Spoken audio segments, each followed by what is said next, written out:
à présent lire 1 Corinthiens 7. 1 Corinthiens 7, je lis le texte. Pour ce qui concerne les choses dont vous m'avez écrit, je pense qu'il est bon pour l'homme de ne point toucher de femme. Toutefois, pour éviter l'impudicité, que chacun ait sa femme et que chaque femme ait son mari. Que le mari rende à sa femme ce qu'il lui doit et que la femme agisse de même envers son mari. La femme n'a pas autorité sur son propre corps, mais c'est le mari. Et pareillement, le mari n'a pas autorité sur son propre corps, mais c'est la femme. Ne vous privez point l'un de l'autre, si ce n'est d'un commun accord, pour un temps afin de vaquer à la prière, puis retourner ensemble, de peur que Satan ne vous tende par votre incontinence. J'ai dit cela par condescendance, je n'en fais pas un ordre. Je voudrais que tous les hommes fussent comme moi.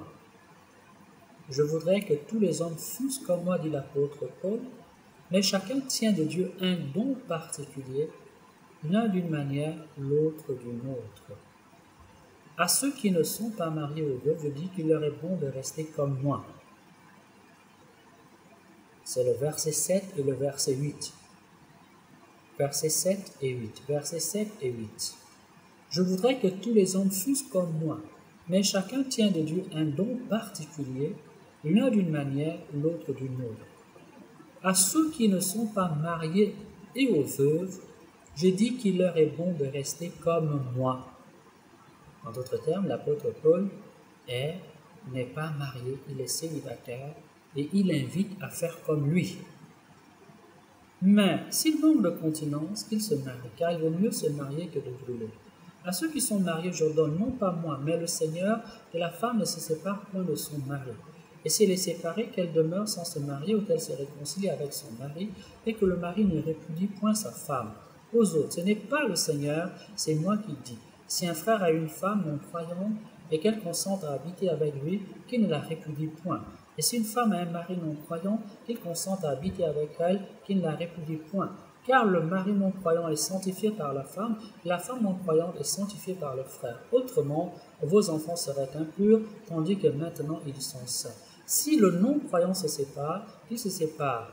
Le frère ou la sœur ne sont pas liés dans ces cas-là. Dieu nous a appelés à vivre en paix. Car sais-tu femme, si tu sauveras ton mari, ou que sais-tu mari si tu sauveras ta femme. Seulement que chacun marche selon la part que le Seigneur lui a faite, selon l'appel qu'il a reçu de Dieu. C'est ainsi que je l'ordonne dans toutes les églises. Quelqu'un a-t-il été appelé étant circoncis qu'il demeure circoncis? Quelqu'un a-t-il été appelé étant incirconcis qu'il ne se fasse pas circoncire? La circoncision n'est rien, l'incirconcision n'est rien, mais l'observance des commandements de Dieu est tout. Que chacun demeure dans l'état où il était lorsqu'il a été appelé. As-tu été appelé en étant esclave? Ne t'en inquiète pas. Mais si tu peux devenir libre, profites-en plutôt. Car l'esclave qui a été appelé dans le Seigneur était un affranchi du Seigneur. De même, l'homme qui a été appelé était un esclave de Christ. Si vous avez été racheté à un grand prix, ne devenez pas esclave des hommes. Que chacun, frère, demeure devant Dieu dans l'état où il était lorsqu'il a été appelé. Pour ce qui est des vierges, je n'ai point d'ordre du Seigneur, mais je donne un avis, comme ayant reçu du Seigneur miséricorde pour être fidèle. Voici donc ce que j'estime bon, à cause des temps difficiles qui s'approchent.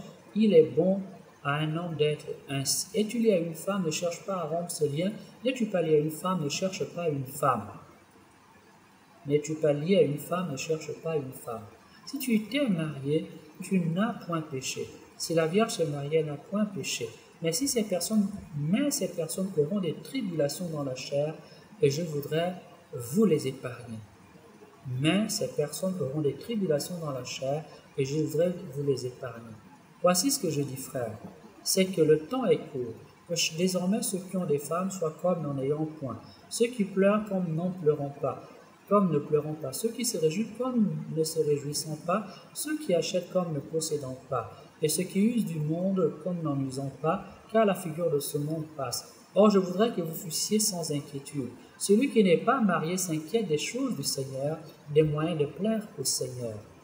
Celui qui n'est pas marié s'inquiète des choses du Seigneur, des moyens de lui plaire. Or, je voudrais que vous fussiez sans inquiétude.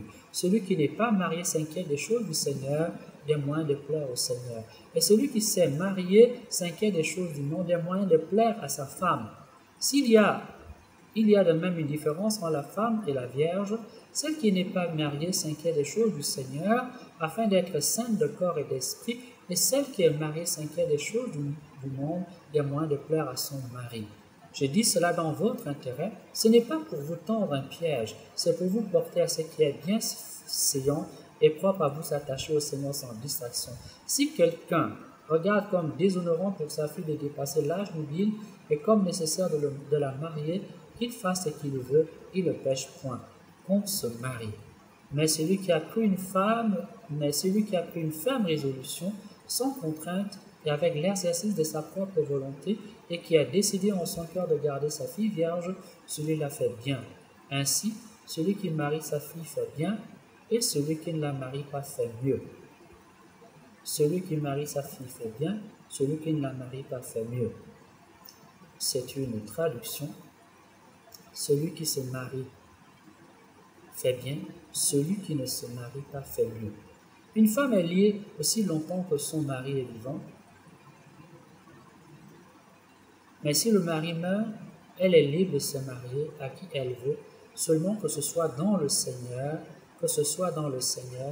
Elle est heureuse, elle est plus heureuse néanmoins si elle demeure comme elle est, suivant mon avis, et moi aussi je crois avoir l'Esprit de Dieu. Le texte est un peu long, mais j'ai pris le temps de le lire. Comme vous venez de l'entendre, Saint Paul parle longuement sur le célibat consacré et ses avantages pour mieux servir le Seigneur. J'aimerais donc tout simplement relire le texte, cette fois-ci en m'arrêtant sur quelques versets importants de ce passage biblique pour que vous voyez que je ne force rien, que le célibat consacré fait vraiment partie de l'Évangile et que lorsque nous parlons du mystère du mariage, ne faisons pas des célibataires des maudits de Dieu et n'allons surtout pas croire qu'un homme ou qu'une femme qui a choisi de servir Dieu dans l'état du célibat est en dehors des principes évangéliques, qu'il est en dehors de la parole de Dieu. C'est tout le contraire, comme nous l'avons dit précédemment. Alors, je vais relire le texte. Alors, bien-aimés, nous allons donc reprendre, comme je viens de le dire tantôt, ce texte et tout simplement relire les versets qui parlent de la réalité du célibat et qui mettent en avant la fécondité de l'abstinence sexuelle, l'abstinence de rapports sexuels. 1 Corinthiens 7, le verset 1. Pour ce qui concerne les choses dont vous m'avez écrit, je pense qu'il est bon pour l'homme de ne point toucher de femme. Voilà. Quand on prêche à outrance le mariage, dans un monde, une société, il y a beaucoup de célibataires, où beaucoup n'arrivent pas à trouver l'âme sœur, il est important de souligner cela, car cela fait partie également du donné révélé. C'était donc 1 Corinthiens 7, le verset 1. Nous passons au verset 7. 1 Corinthiens 7, le verset 7. Je voudrais que tous les hommes fussent comme moi, mais chacun tient de Dieu un don particulier, l'un d'une manière, l'autre d'une autre.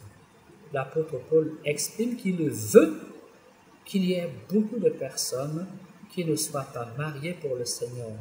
Mais précise-t-il, c'est un don de Dieu. Le plus important, dit-il, c'est que l'on écoute la volonté de Dieu. Ainsi, lorsque vous voulez vous marier, il est important peut-être de demander si c'est le projet de Dieu sur votre vie. Chacun tient de Dieu un don particulier, l'un d'une manière, l'autre d'une autre. En d'autres termes, le célibat consacré est aussi un don de Dieu. Ce n'est pas toujours une malédiction quand Dieu n'exauce pas la prière d'un homme ou d'une femme à pour se marier. Ça peut être une bénédiction. Ça peut être une bénédiction, une très grande bénédiction comme nous l'avons dit. C'était donc 1 Corinthiens, le chapitre 7, le verset 7. Nous allons passer au verset 17. Seulement que chacun marche selon la part que le Seigneur lui a faite, selon l'appel qu'il a reçu de Dieu. C'est ainsi que je l'ordonne dans toutes les églises. En d'autres termes, l'apôtre Paul précise bien qu'il y a la voie du célibat, la voie du mariage, que ce sont deux voies établies par Dieu et que l'ordre, c'est que chacun fasse la volonté de Dieu dans sa vie. Si Dieu t'a appelé au célibat, eh bien, vis le célibat. Si Dieu t'a appelé au mariage, eh bien, vis ton mariage. Mais j'aimerais poser une question. Il y a des gens qui prient depuis 40 ans sans avoir jamais trouvé d'âme sœur. Est-ce que Dieu les a vraiment appelés au mariage? Peut-être que oui, peut-être que non. Je laisse la question ouverte. Les deux font partie de l'évangile. C'était donc 1 Corinthiens 7, le verset 17. Nous passons au verset 29. Le verset 29. Voici ce que je dis, frères. C'est que le temps est court. Que désormais ceux qui ont des femmes soient comme n'en ayant pas. Je passe. Le verset 32. Or, je voudrais que vous fussiez sans inquiétude. Celui qui n'est pas marié s'inquiète des choses du Seigneur, des moyens de plaire au Seigneur. Ici, l'Évangile nous enseigne, l'apôtre Paul, la révélation chrétienne nous enseigne que le célibat consacré permet à l'homme d'éviter toutes sortes de tracasseries, toutes sortes de problèmes inutiles au salut de l'homme, au salut. Celui qui n'est pas marié s'inquiète des choses du Seigneur. Il permet donc le célibat consacré d'être davantage consacré à Dieu, d'être davantage au service de Dieu. Il laisse plus de disponibilité aux affaires du Seigneur, alors que celui qui est marié aura le souci lié à l'entretien de sa communauté familiale. Il faut prendre soin de son mari, il faut prendre soin de sa femme, il faut prendre soin des enfants, il faut penser à leur avenir. Voilà, certes cela n'est pas mauvais, mais ici, l'apôtre Paul milite en faveur du célibat consacré sans minimiser, sans écarter la voie du mariage. Son souci est tout simplement de faire comprendre aux croyants, donc aux chrétiens, que si le mariage est la réalité traditionnelle établie par Dieu depuis les origines du monde, le célibat fait également partie de la révélation évangélique. C'est une réalité nouvelle qu'il faut également privilégier, qu'il faut mettre à sa place, qu'il faut apprécier, car elle est non seulement une révélation, un appel de Dieu, mais également un don particulier de Dieu auquel est attaché beaucoup de bénédictions divines, beaucoup de grâce, à la fois pour la vie présente et pour la vie à venir. Nous étions dans 1 Corinthiens, le chapitre 7, le verset 34. Nous allons avancer un tout petit peu. Nous passons au verset 38. Celui qui marie sa fille fait bien, mais celui qui ne la marie pas fait mieux. Ici, la traduction de la Louis II ne rend pas tout à fait de manière claire ce que dit le texte. Vous allez voir ce qui est dit dans d'autres versions que je... Dans la traduction, la Bible du Semeur, le même verset est rendu ainsi. En somme, celui qui épouse la jeune fille fait bien. Celui qui n'épouse pas fait encore mieux. Si on avait à parcourir différentes traductions, vous verrez donc en fait ceci. S'il est bien de se marier, il est mieux quand Dieu t'y appelle de te consacrer. En d'autres termes, le célibat pour le royaume des cieux est une voie meilleure, est une voie d'excellence. Mais, comme le dit l'apôtre Paul, c'est une question d'appel. Si Dieu t'a appelé au mariage, marie-toi. Si Dieu t'a appelé au célibat, consacre-toi à ce célibat, mais gardons-nous de mépriser le célibat parce que nous n'en comprenons pas l'importance, comme les célibataires doivent se garder de mépriser le mariage, car tous les dons de Dieu ont leur valeur et ce n'est pas d'abord une question de mérite, c'est une question d'appel, c'est une question de révélation de Dieu. Il n'y a donc pas un mérite d'abord personnel à tirer de son état de vie, car c'est Dieu qui appelle l'un ou l'autre à tel état de vie plutôt qu'à tel autre état de vie. Bien-aimés, voilà dans les textes de l'apôtre Saint Paul des passages bibliques forts qui montrent l'importance du célibat consacré, et qui permet de comprendre finalement que l'état sacerdotal est un état qui est une bénédiction pour l'Église et pour le monde. C'est un don de Dieu, c'est un immense don de Dieu que nous devons encourager, que nous devons protéger, que nous devons valoriser, que nous devons estimer. Alors, j'aimerais avancer un peu.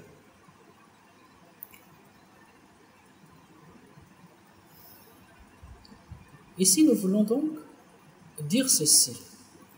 Non seulement c'est une grande bénédiction que d'être appelé au célibat consacré, mais le célibat consacré des prêtres présente beaucoup d'avantages. Et c'est cela que l'apôtre Paul a bien voulu nous dire lorsque dans 1 Corinthiens 7, le verset 34, il nous présentait les avantages du célibat en nous montrant que la voie du mariage était sujet à beaucoup de tracasseries.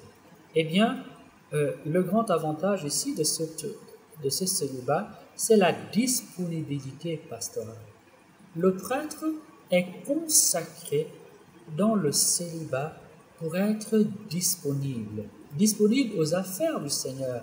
Mais servir le Seigneur, c'est également servir le peuple de Dieu, c'est servir l'Église. La communauté familiale est suffisamment prenante, exigeante pour favoriser un don de soi beaucoup plus important envers le peuple de Dieu. Je veux dire ceci, l'homme qui est marié sert Dieu, oui, l'apôtre Paul l'enseigne, la Bible l'enseigne, toute la Bible depuis les Juifs. Il fait bien, mais parce que la communauté, la famille est une communauté qui a ses exigences propres, il faut travailler pour prendre soin de sa femme, pour prendre soin de ses enfants, et réciproquement, il faut penser à l'avenir des enfants. La communauté familiale, avec l'état, harmonisé avec l'état sacerdotal, présente quelques difficultés. Étant tellement exigeante, je parle de la famille, des devoirs liés au mariage sont si importants en eux-mêmes qu'ils suffisent à glorifier Dieu. Alors s'il fallait que le prêtre soit en même temps marié, eh bien cela pourrait être un handicap à sa disponibilité pastorale. Le prêtre ne se consacre donc au célibat pour être plus au service de tout le peuple de Dieu. C'est pour une plus grande disponibilité pastorale. En se consacrant dans le célibat, le prêtre devient l'homme qui peut se faire tout à tous. Alors qu'en étant marié, eh bien la priorité deviendra sa femme et ses enfants, ce qui est tout à fait naturel, ce qui est propre aux exigences du mariage. Voyez donc les avantages que peut présenter l'état sacerdotal en épousant le célibat consacré. Eh bien, le prêtre a plus de disponibilité, il a plus de temps, il a plus de liberté, de mouvement, il a plus d'énergie à consacrer au peuple de Dieu que s'il avait été marié, à devoir gérer sa femme, ses enfants, leur avenir, jour et nuit, de nuit comme de jour. L'une des raisons qu'on trouve encore est amenée par l'apôtre Paul du célibat des prêtres, c'est donc la disponibilité pastorale. L'homme qui est consacré dans le célibat pour le royaume des cieux a plus de facilité, a plus de possibilités à servir le peuple de Dieu. Il ne sera pas la propriété exclusive d'une personne, sa femme. Ses énergies ne seront pas d'abord uniquement au service de ses enfants. Il peut vouer le meilleur de son temps, le meilleur de ses forces, le meilleur de son énergie à servir le peuple de Dieu. La disponibilité pastorale est donc un élément qui milite en faveur du célibat des prêtres. Eh bien, en disant cela, nous voudrions également noter ceci. Ce célibat présente un autre avantage. Il permet que